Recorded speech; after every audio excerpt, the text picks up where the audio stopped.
Bonjour ou bonsoir.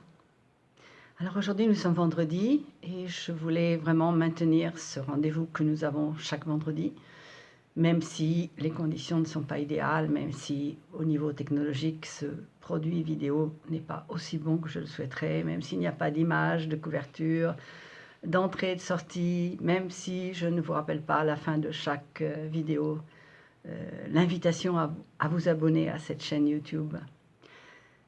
Voilà, on fait ce qu'on peut dans ces temps un petit peu difficiles. Alors, il n'y a pas un thème particulier aujourd'hui. Je voudrais vraiment faire un espèce de petit, comme ça, bavardage avec vous, comme le bavardage que l'on fait avec des amis, le bavardage que l'on fait quand on est autour d'une tasse de café ou autour d'un apéritif. Et puis on échange des réflexions.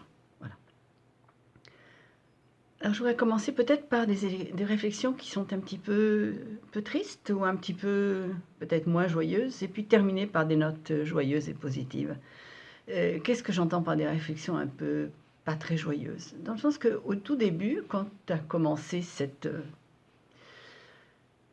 événement, pour le moment je préfère l'appeler événement que de l'appeler drame ou catastrophe. Mais cet événement qui nous est tombé dessus et on ne savait pas du tout qu'est-ce qu'il fallait faire et comment réagir et de quoi il s'agissait. Et je crois que d'ailleurs on ne sait pas encore très bien de quoi il s'agit.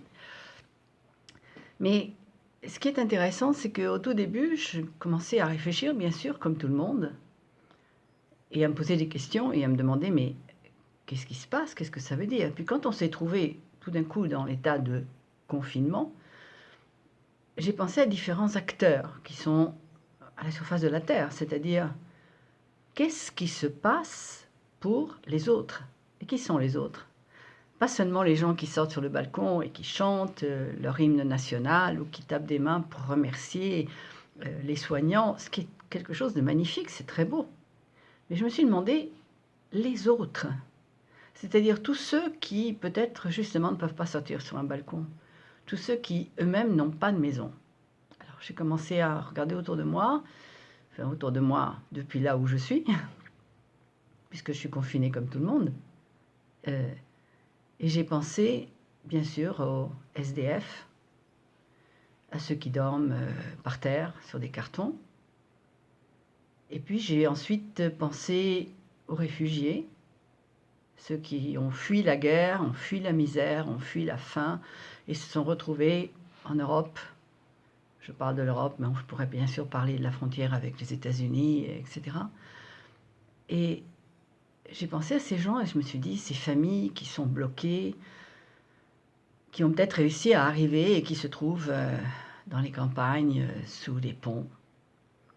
Et puis ceux qui sont bloqués particulièrement dans certaines îles comme en Grèce, où on sait aujourd'hui que c'est une véritable catastrophe sanitaire.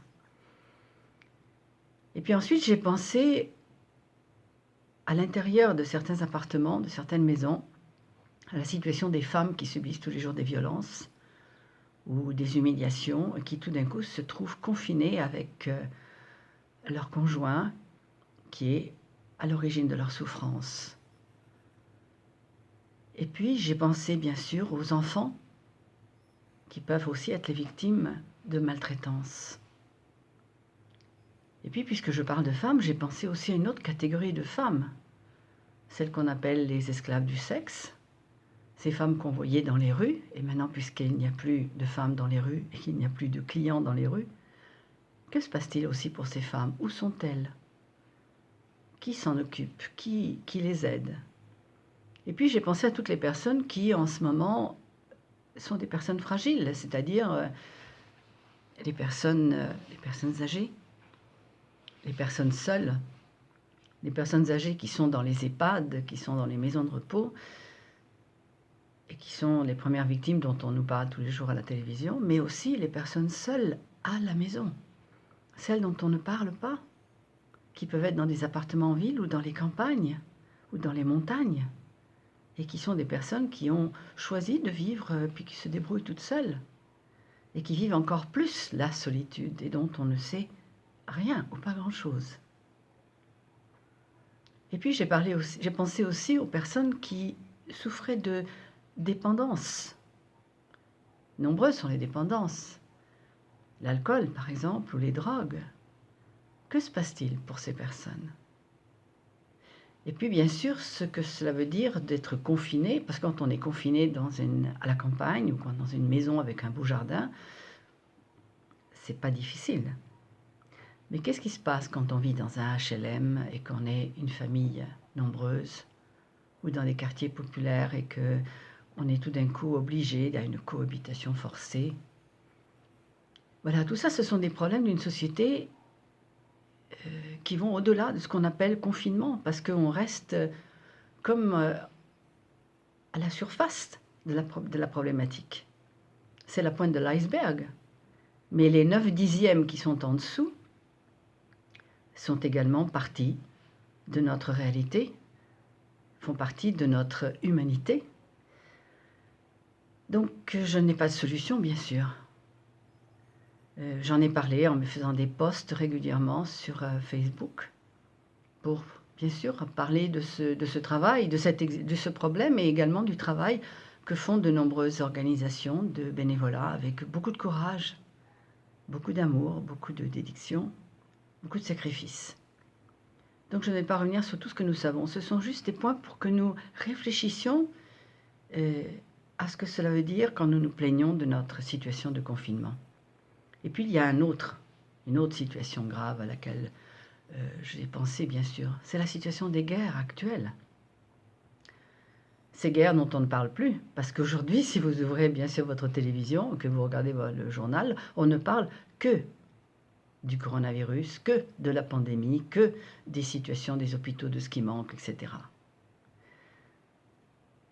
Et on oublie ce qui se passe ailleurs, on oublie la déforestation, on oublie la désertification, on oublie les meurtres, on oublie la guerre, on oublie que dans toutes les situations, bien sûr, de conflit, les premières personnes qui souffrent, ce sont les familles, donc les femmes, les enfants surtout, les vieillards, et que les situations au niveau sanitaire sont un désastre. Donc tout ça, c'est pas pour abaisser le niveau de votre morale, mais c'est peut-être pour que nous réfléchissions quand nous nous plaignons de notre situation de confinement, que parce qu'il nous manque du sucre ou parce qu'on a envie d'aller faire du jogging, ce qui est un désir légitime. Bien, je crois que de temps en temps, ça fait pas de mal d'essayer de se rappeler qu'est-ce que peut signifier cette situation actuelle dans laquelle nous nous trouvons pour des millions de personnes à la surface de la Terre. Alors, deuxième partie de mon petit bavardage avec vous aujourd'hui, eh bien, c'est le côté positif des choses. Je me suis dit, qu'est-ce qu'on peut faire? Bon, à part bien sûr essayer de donner, de participer à des financements qui existent aujourd'hui, puisqu'on demande des financements aussi au niveau privé, à aider des associations de solidarité, etc., à participer à toutes les actions que l'on pense être capable en fonction de nos propres possibilités pour aider les autres. Je crois qu'aussi à notre niveau personnel, ce que nous pouvons faire, c'est de réfléchir à ce que nous sommes en train de vivre, réfléchir à la situation dans laquelle nous nous trouvons et remettre un peu en discussion notre mode de vie, tout ce que nous avons fait jusqu'à présent. Je ne suis pas la première à vous le dire et je ne serai pas la dernière. Et je crois que ce n'est pas une banalité. Je crois que c'est important d'arriver à nous poser des questions, puisque maintenant qu'on a le temps, la semaine dernière, je vous avais parlé du temps, maintenant qu'on a le temps de se poser certaines questions, eh bien, qu'est-ce que nous sommes en train de voir? Faisons un bilan. D'où je viens, où je suis et où je veux aller.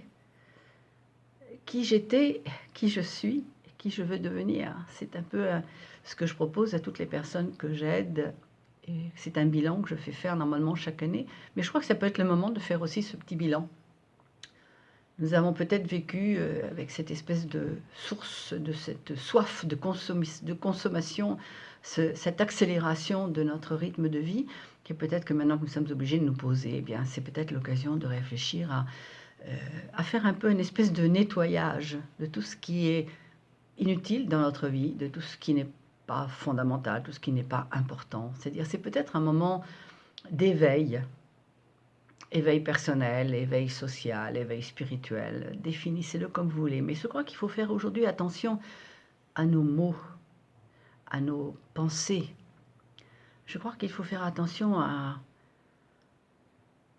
ne pas colporter et répéter des concepts tragiques, parce que plus nous répétons le nombre de morts, le nombre de contaminés, plus nous alimentons cet égrégore négatif autour de nous. Ce qu'il faut peut-être, c'est justement essayer, sans nier la réalité bien sûr, essayer de réduire nos peurs et nos angoisses, qui bien sûr existent, essayer de chercher la lumière, de chercher à nous émerveiller peut-être pour des petites choses, peut-être pour des choses que nous n'avons jamais eu le temps d'observer, aussi bien à l'intérieur de chez nous, donc avec nos enfants, avec notre conjoint ou avec nos animaux de compagnie, ou observer le ciel, un nuage, une fleur, enfin tout ce que nous n'avons jamais le temps d'observer. Et puis, en cherchant justement à augmenter cette capacité de nous intéresser pour les autres étant aussi bien des êtres humains que les êtres animaux, que les êtres de la nature, que la nature elle-même. Je crois qu'il est important de ne plus être seulement spectateur, mais de décider d'être acteur d'un monde nouveau, d'un monde que nous pourrions construire sur la base de la joie, la solidarité, la vraie fraternité, l'amour avec un grand A. Et pour cela, je crois qu'il faut mettre une intention très forte. Si vous mettez cette intention très forte et que vous la répétez régulièrement et que vous y croyez profondément et que vous croyez que nous n'allons pas disparaître, mais qu'il est temps de réfléchir et de changer notre façon d'être, que nous avons tout le potentiel à l'intérieur de nous et que la vie est belle. À bientôt. À la semaine prochaine. Au revoir.